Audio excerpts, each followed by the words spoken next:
केंद्रीय महिला एवं बाल विकास मंत्री स्मृति ईरानी ने कांग्रेस नेता राहुल गांधी को निशाने पर लिया है। केंद्रीय मंत्री ने राहुल को यूपीए सरकार और नरेंद्र मोदी सरकार के 10 वर्षों में किए गए काम के बीच अंतर पर बहस करने की चुनौती दी है। इसके साथ ही उन्होंने दावा किया कि राहुल गांधी भाजपा के साधारण कार्यकर्ताओं के सामने भी नहीं टिक पाएंगे। नागपुर में भारतीय जनता युवा मोर्चा द्वारा आयोजित नमो युवा महासम्मेलन को संबोधित करते हुए स्मृति ईरानी ने कहा, अगर मेरी आवाज राहुल गांधी तक पहुंच रही है तो उन्हें अपने कान खोलकर सुनना चाहिए।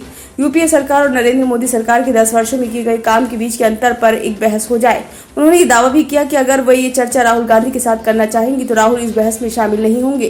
केंद्रीय मंत्री ने आगे कहा कि राहुल भाजपा के सामान्य कार्यकर्ताओं के सामने भी टिक नहीं पाएंगे। इस महासम्मेलन में स्मृति ईरानी ने कहा, मैं गारंटी देती हूँ कि राहुल गांधी के सामने अगर युवा मोर्चा का एक कार्यकर्ता भी बोलना शुरू कर दे तो वो बोलने की ताकत खो देते हैं। स्मृति ईरानी ने बताया कि इन 10 वर्षों में भाजपा ने अपनी घोषणा पत्र में किए 3 प्रमुख वादों को पूरा किया है। उन्होंने कहा कि घोषणा पत्र में जम्मू कश्मीर राज्य का विशेष दर्जा खत्म करने वाले अनुच्छेद 370 को हटाना, विधायिका में महिला आरक्षण और राम मंदिर का निर्माण, ये 3 प्रमुख वादे थे जिन्हें भाजपा ने पूरा किया है।